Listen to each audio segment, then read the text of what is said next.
The name and address for the record, please. Debbie Buchowski, 105 South Derby Avenue. I've been following very closely what Julie and the planning board have been doing, and I just want to applaud them for making the redevelopment, opening it to more uses and making it more friendly to possible developers in the area. I was here last night. There was nothing earth-shattering that happened, and I just feel like I live in Ventnor, I love Ventnor, and this is going to make Ventnor better. So I just wanted to add my support. Excuse me, just keep the comments. That's true, but we're not going to have dialogue back and forth. Please address the commission. Anybody can feel free to, as many of you attend meetings, we'll be here as long as it takes to hear everybody, but we can't have dialogue back and forth. We just lose control of the meeting. Hi, Michael Ventura, 109 North Harvard Avenue. I just had a couple questions. On the abatement, the tax abatement, do we know how much that is that you're going to be getting for the redevelopment parcels? Well, we have to follow the state statute on that. It's a 5-year tax abatement, and generally the way it works, I should have an example posted as soon as I get one clarified that people can follow. But the way they generally work is whatever the value is of the capital gain, you get to abate that portion of the taxes for a certain amount of time. And it's like a sliding scale. So that's to encourage people to put capital improvements into their property, as an incentive. Right now, Mike, just for clarification on that, what Julie was referring to, the normal abatement program is 5 years. The first year they pay nothing on the improvements, so the city gets their original money. Okay. Second year they pay 20% of the improvements, 40, 60, 80, 100. There are other tax abatement programs where you can go out longer, but I don't know if they would be right for us. Now, would they be mandated to actually use that tax abatement money on their property? Is there? No, they will not have to. No, it's voluntary. If they elect to enhance their property, they will be able to have part of the. Even though they may get the benefit of the tax relief. I'm sorry. Even though they'll get the benefit of the tax abatement. It's tied to the actual improvement. The abatement is tied to the improvement. That the area is eligible, but you have to do the improvement to qualify for the abatement. Correct. Okay, it's not automatic. And the abatement's based on the net gain. Right. I mean, you're always going to pay your base, what your base tax is Right, when you start it.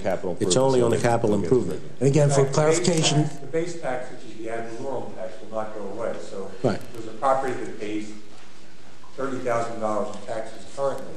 That $30,000 will continue to be paid. It would just be the tax on the improvement as on the value. Being, if I can correct that, is that the taxes aren't frozen. The assessment is frozen, and then whatever the tax rate is, that's what they would pay. The dollar amount actually paid is not frozen, but the assessment is on the capital improvement side. But again, the base is never frozen. Right. Okay. And again, just for clarification, so we're clear, is now that we've reduced some of that area, the tax abatement program is a little smaller. Right. Okay, thank you. Thank you, Mike. Eileen Barker. I own the property, 5100 Ventnor Avenue. That's where I had the fire. And first I want to really recognize the mayor and fire department, police department, because they were such a help. I mean, coming out in the middle of the night, 2 o'clock, and I see the mayor's face there. It's like everyone really tried to help. It really gave me a strong feeling of the whole community. It was really wonderful. And my question is, I'm in the middle, and how will these new changes, I mean, is there something that you would encourage? I'm redoing the building now. I mean, something that you would encourage? Well, the point is that this gives you some options, makes you eligible for some incentives. And I encourage anybody that wants to come in and bring in an idea to certainly do so.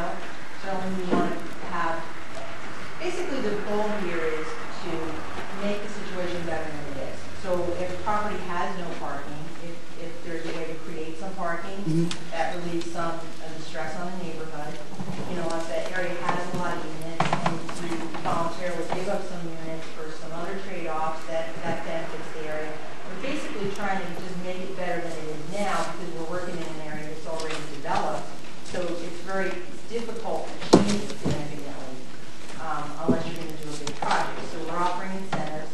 If you have ideas, certainly get in touch with me, and I'll certainly see what we can come up with, maybe give you some ideas. But we really want the people in the area to feel confident that our intentions are good. And they always have been. Unfortunately, there's, been some other views out there, but that's never been true. And we want people to come forward voluntarily and improve their properties with the site incentives. And, we all want that area to look nice. So certainly if you have anything in zoning, probably give everybody for you a little bit by Dick and having ideas of what you could build there. If you're just going to renovate, we'd be talking about what code and what we'd like to see there as far as code. I have a question. With the changes, have you raised the height limitation? No. Only for the elevator. Right? Yeah, we only made an exception, and that was for the elevator and the mechanic. And some of the buildings are taller, the movie theater potentially. Right. If we wanted to make buildings that were senior citizen friendly or handicap friendly, you need an elevator in an existing area. You don't have an interior space always for a chef. So we did, but no, not outside that. Okay, thanks. Eileen, thank you for your comments.